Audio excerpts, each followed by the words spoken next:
My name is Plano. Welcome to Motion TV. Today is a very exciting day because guess what? I am honored. Not only because I'm in New York City, but because I have a very special guest. And today I'm going to be talking to Tony Abulu. Now, in case you don't know who Tony Abulu is, he is the CEO and the president of Black Ivory Communications, a multimedia company, here in New York City and the United States.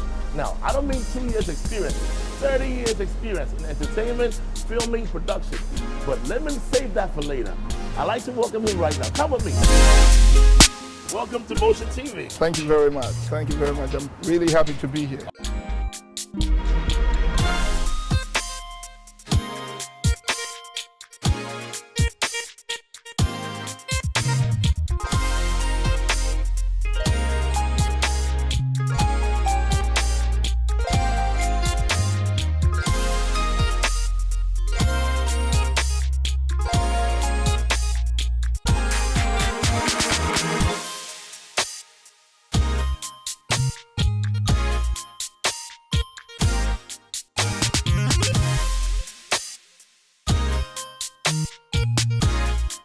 I think that what you guys are doing is fantastic. I think it's great. There are a lot of people out here that are doing a lot of work, and they have to be highlighted. And that's what you guys are doing. You're seeking these guys out and letting people know what African people are doing in the States. I think it's fantastic. All right. Yes. We do appreciate it. Well, tell us a bit about Black Ivory Communications and FAM. Well, Black Ivory Communications has been around for a minute. Right now, say about 30 years. And the whole idea was, how do you take African entertainment and make it viable?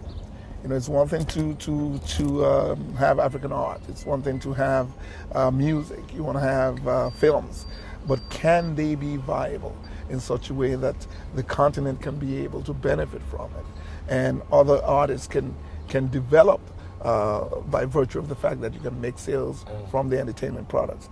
And that hasn't been easy. It's taken quite a lot of work to create. First of all, you got to create products. Then you got to take it one step further. You have to find distribution for the products. Okay. Now you realize that you have to create a market for the products. The market. Exactly. We are hopeful that in a place like the United States of America, you have a lot of people that really would love to know about Africa, but the products have to be so high end because Americans are used to quality products. And so when you present the product, it has to be very well presented, and more importantly, it has to be authentic. Okay, sounds good. Well, for you to be in it for 30 years, obviously, there's some consistency and there's experience in there, but how do you get involved with Nollywood?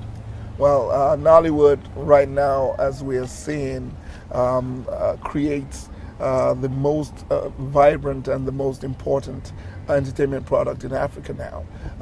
It's just been voted the second largest film industry in the world by virtue of the number of movies that are made.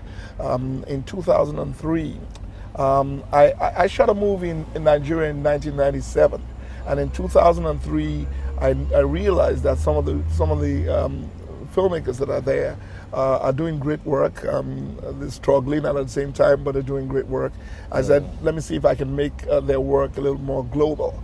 So I went to Nigeria, spoke to them, and got them together. And consequently, in 2004, we brought about 50 of them to the United States. And that was the beginning of the international view of Nollywood. They were on CNN, they were at the United Nations, they were on Voice of America, and a lot of people got to see them. And a lot of their fans who saw them in the movies in the U.S. Got to see them up close. Okay. And we were stunned. People paid $100 just to see them, and the place, we had to shut it down. Oh, wow. We had to shut it down right after 5 minutes because the cops were screaming that we had to shut it down because the place was in total pandemonium. It was fantastic. Well, I believe that one of the greatest, challenges in this industry is pretty much funding. Yes. And to my knowledge, the Nigerian government had set aside an amount of money to assist the film industry. Right. And to my knowledge, you're the only one who had access to a part of the funds. Yes. Can you explain how that happened? You're the only one who had access to it. Is it something that you did differently, or something the government did not do right, or something other producers are not doing right to give them access to the funding that is required? Well, when the funding came on stream, there were modalities to access the funding. Unfortunately, for some of the Nigerian producers, they didn't have some of those. They couldn't meet some of the conditionalities. You had to show international distribution for your product. We know that when you make your products in Nigeria, your film product, it's very difficult for you to break even. In those days, people could sell 400,000, 500,000 copies of DVD. Yeah.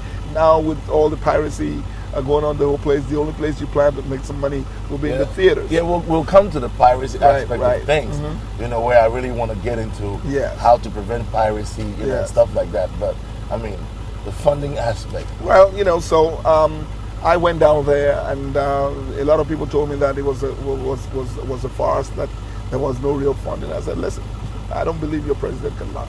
You know, I'm going to take your president on his word. And I went to the banks that they said, Nexim Bank and Bank of Industry, and I asked for the stipulations. They showed me the conditionalities. It took me like a year and a half, and I met the conditionalities, and I was able to receive the funding. Actually, a loan. You know, a lot of people think that it's free money. It's not free money. Yeah, it's a loan. It was supposed to be a single-digit interest loan for, like, say, 9%, but eventually, by the time you gather all the stuff, it'll probably be about 11, 12%, which is high. But recently, though, based on what had happened in terms of the difficulties to access the funding, the government has created an endowment fund, which is a free fund, as opposed to the intervention fund, which was $200 million, which was a loan, and which you had to place a collateral to get it. You had to meet strict conditions for it. So you placed the collateral? Yes, I did. Yes, I did. I placed the house. I placed my house for the loan.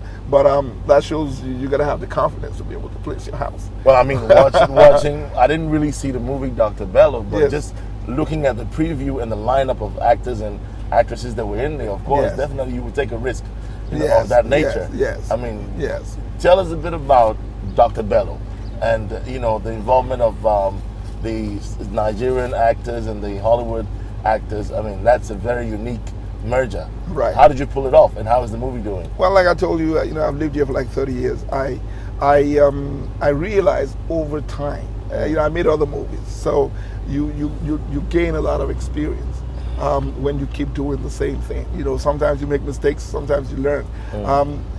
I felt that to break into a mainstream American theatrical audience, it would be extremely difficult for you to do it just with an African film, you know, just a pure African film. And we've tried it, we've tested it, you know, with different films, and it never happened. So I modeled Dr. Bello as a story which was American as well as African. And so that the way the script was written, that meant that you had to have American actors from Hollywood and Nollywood superstar actors as well. So we had Isaiah Washington, Vivica A. Fox, Jimmy Jean-Louis, Bernie Cohen, E.B. Bassi on the Hollywood side, you know, and quite a host of others, about 10 of them in total. And then on the Nigerian side, of course, we had Genevieve Inaji, Stephanie Okereke, and on and on and on. And so bringing both centers together and trying to make them work on this script that starts out in the U.S. and takes you all the way to the African hinterland. And of course, when you cast, you don't just cast any Hollywood actor. You have to cast someone who has an affinity for Africa, someone who has an understanding of African culture and personality, so that it shows in the film. And so we were very lucky to have Isaiah Washington, Vivica Fox, and they understood the whole concept of trying to get Nollywood to be seen by a global audience. And they made a lot of sacrifice and said, okay, we're going to make this happen for you. Jimmy Jean-Louis, who's the most renowned Caribbean actor, who's actually in Hollywood as well, he also came on board and said, you know what, Tony, I'm going to see how I can lend my support to make this happen. Ideally, the movie would have cost close to $10 million. But because of the kind of support that we got, a lot of people that wanted to make this happen and see it happen. Our director of photography, Scott St. John, who's won so many awards. Well, Tony, I think yeah. with the amount of money you spend on that movie, Yes. we'll come back to that. I want to leave the audience, give them a little suspense here. Okay. When we come back, we will be talking to Tony Abulu about how much he spends on that movie and what he has pretty much gotten out of it so far, and where do we go from here. You're watching Motion TV. We'll be right back.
So far. In fact, I have been very pleased with the services, and I'm honored.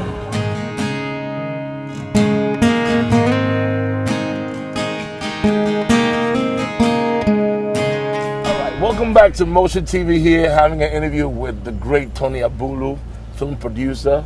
I don't even know, he's a mogul, to be honest with you. Wow. And, it's an honor to have him, sitting right next to me. Who knows? I may be on the cast for the next video. You're already here? I'm already here? Yeah. Okay, now. Okay. Anyways, talking about Dr. Bello, I know you've pretty much produced a lot of movies over the years. Mm-hmm. And I pretty much always had this, desire to see that merger. Right.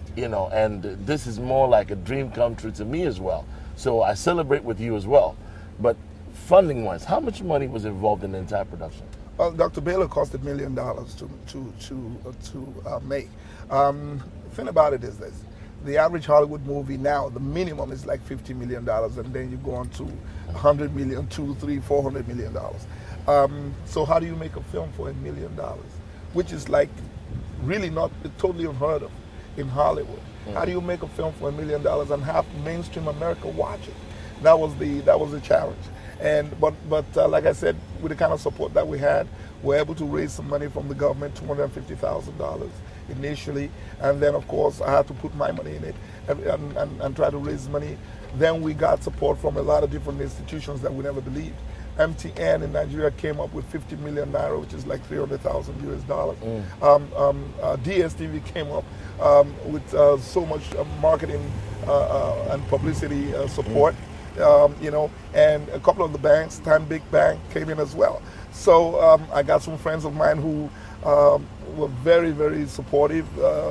My good friend Mustafa Chikobi, who used to be on Wall Street, used to be called the Wall Street Whiz Kid, he came in and supported me big time in this film. So we made the film and sent it like every other film. You will send it to mainstream American distributors or to the theater. And we were pleasantly surprised that it was the first African film to be accepted directly by AMC theaters. Wow. Which is the second largest cinema outlet in America. They have over 5,000 screens. So one of the key factors I'm getting here is the relationships that you built over the years. Over time. Yes. You can't do it without relationships. I think that otherwise the movie will cost you $10-20 million. Most of the African films that come, Hollywood films that come from Africa, are a minimum of $10-20 million. And let me say this. See, Nollywood traditionally was meant for an indigenous market. So they would make movies for $50,000. So very difficult to, or less, sometimes. And then a few of them were able to do it a little bit higher. So the Nigerians enjoyed it, and gradually it moved into a continental African thing, and then gradually moved on to a continental African diasporic thing, though it hadn't crossed over to an African American market. But the Caribbean community had embraced it, and then we're saying, okay, how do we now get African Americans to embrace it? And so to do that, we realized that now you got to step up the game big time. And some people say, why do we have to have African Americans? Why do we have to tailor the movies for them to appreciate it? And I say to people, African Americans are 40 million people in the U.S. and they spend $900 billion a year as consumers. So trust me, is like the fourth largest economy in the world. And these are people that were taken from Africa. These are people that have an affinity for African culture and personality. I don't see why we don't embrace our own people. They're ready to embrace us. Why don't we step out and meet them halfway? Okay, before we wrap this, this great interview up, I just have one more question for you. Yes. How do you see the African movie industry in the next 5 years? And what's the advice you have for up-and-coming movie producers, actors, those who are in the industry and are struggling? And pretty much, what's the advice you have for them as, based on your achievement and how far you've gone? I think that there's no better time than now. You have to realize that Nollywood started without government support. Nollywood started without any support whatsoever from anybody. What has happened now is, for the first time in history, the Nigerian government has stepped up and really they've said, we want this industry to go to places, go high, and reach a global market.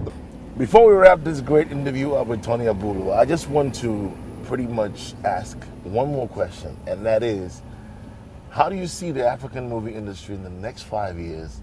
And what is your advice for up-and-coming actors, actresses, those who are struggling in the industry?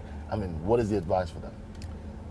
I think that the African film industry is poised for an explosion. I think that this is a time, and I'll tell you why.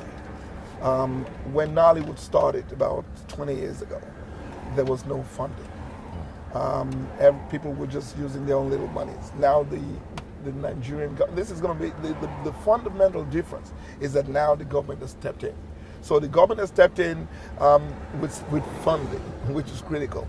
And so now people get to make bigger films. And then there's a more organized structure.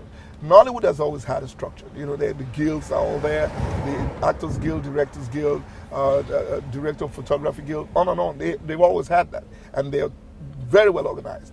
But now the government says, hey, you guys have been doing this all on your own. Let's see how we can support you in copyright infringement litigation, support you with a kind of conducive environment that you need, support you with a little bit of funding and access to funding in such a way that you guys can make better pictures. So I think that's going to make a world of difference. The advice I have for young up-and-coming film producers is a very unusual one. You got to go find out who you are and what it means to be African. That's the first thing. That is what's going to be the basis of your storytelling. Okay. If you as a filmmaker, you're a storyteller. So what are you going to tell the rest of the world? If you present things that look like what they do, that is not the way to go.